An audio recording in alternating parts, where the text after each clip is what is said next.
In today's video, you're trying to get shredded. You have a binge day where you overeat a lot.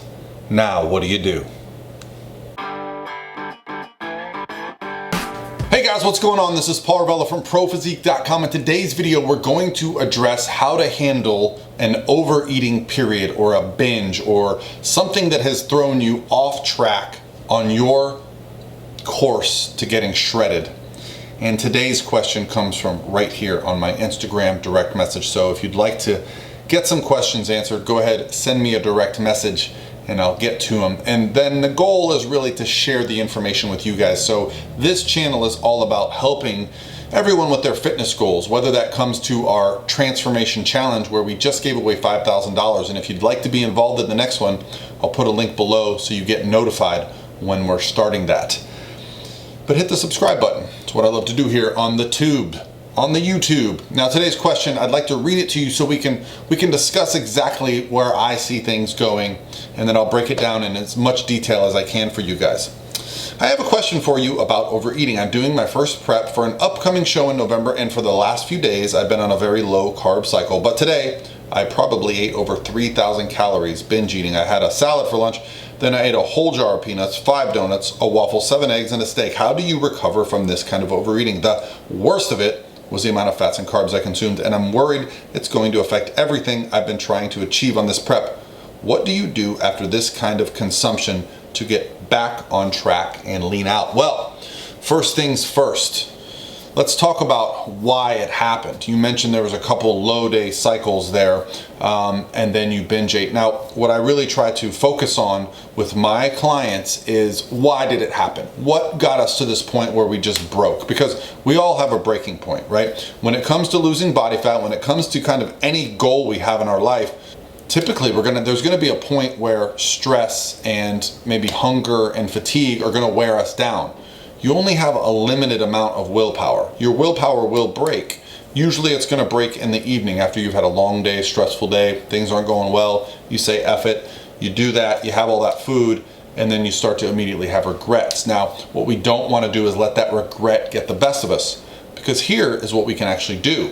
You actually mentioned to me that you wrote down everything, you told me everything that you had. I would track it and use it as data. Right away, now we might be learning something. This is actually something that I've seen quite a bit with my competitors that diet down. Now, if you're just interested in fat loss, you might look at this as like a cheat meal, right? A cheat day where you just go and have a bunch of extra calories and then see how your body responds.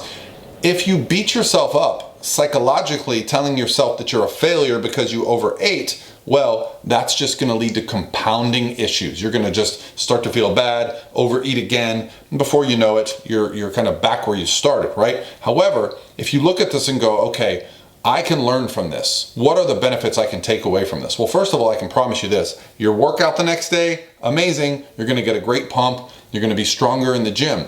So there is some value in actually over-consuming calories throughout the process of dieting. This is something I include with my clients. We call them refeed days, whether you wanna call it a diet break. Depending on the type of client, whether it's prep or lifestyle, we might just include a free meal. So it's more of a social situation. So you get to go out with your friends and have a free meal that you don't have to specifically track. But the more data we get from that, the better. Now, if you go right back on your diet, I would expect within 2 to 3 days, you would be right back at your low, okay? Although it does seem like it's very drastic and you're gonna see some fluid retention immediately, and you might even see a little bit of body fat deposit, it will come right back off if you go back on your previous plan. Now, this is something that we can use going forward in the future if you're paying attention to how low your calories are getting. Now, I like to be pretty controlled. I like to understand the value of what we're doing, how many carbs, proteins, and fats we're overeating by, so that we can use that data to kind of propel us forward.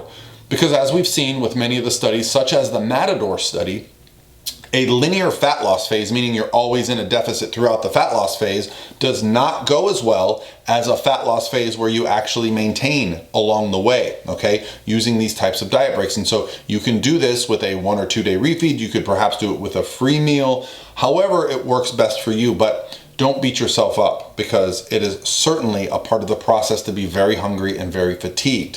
What I like to do is use these types of breaks in dieting to help reach our goals. So that's going to happen because We're going to get a little reprieve from feeling run down. So physically we'll feel better. Mentally we'll feel better when our calories are higher, a little bit more volume of food. But also your performance in the gym is going to improve. And visually speaking, when we're really lean, and I don't know where you're at as far as body fat goes, but the leaner you get, which is more likely going to lead to kind of overeating sessions, well, those type of overeating sessions might make you look better, right? A temporary filling out of the muscle glycogen stores in our body is going to make our muscles expand a little bit. And if you're lean, it's going to make the skin look thinner. So that's actually where we get that term thin skin, is from very lean people with very filled out muscles.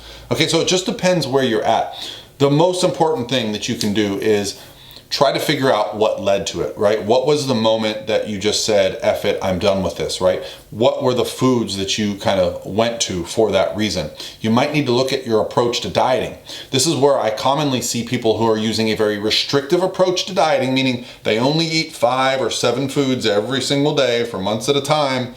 Well, when they go off plan, the mental kind of approach is, well, I'm off my plan, I'm just going to stay off my plan until tomorrow, until Monday, until next week when I can start again back on my super restrictive plan. This is why we do something called flexible dieting, where we include various different forms of foods and we still hit our macronutrient goals. This has been proven to be a much superior approach to long-term sustainable dieting, not only for the benefits of that, but for the benefits of our digestion improving, our social lives being good. You don't have to bring your food everywhere with you if you actually understand how to flexible diet. And if you don't, I actually have a free ebook on prophysique.com. If you go to prophysique.com, I'll put the link below for the free ebook on how to switch from a meal plan diet into flexible dieting, just so you can understand the principles. But understanding why it happened can really help you going forward. Why are you working so hard? Why are you trying to get this lean? What is your goal? And then what is the best way to approach that goal? Never, ever, ever will I talk down to a client who eats off plan, okay? We just need to figure out why and use that information to move forward, okay? So that's it. That's really it. I think if you go back on your plan, you're talking probably 2, 3, 4 days at the most. Doesn't sound like you did too much damage. A lot of that was high protein foods. Even things like peanuts have a lot of protein. So there will be some benefit there to your digestion there. You're going to be burning a lot of calories just in thermic effect of food alone. But I think what you'll mostly see is a lot of fluid retention from all the extra sodium, a little bit of extra food volume, and you might actually see the scale up for a little bit. But guess what? You go back on plan. You just keep moving forward. You hit your same numbers. Don't try to correct an overeating by over dieting. That is a terrible approach. Instead, just get back on your plan. Give yourself 2, 3, 4 days and see how the body responds. That's going to give you a lot of positive information going forward. And in some instances, I've actually found that some of my clients that did this benefited from it so much that we were able to actually use this and move forward with a approach that included something, because it turned out they needed the mental break from not tracking. They needed the ability to go have a social situation.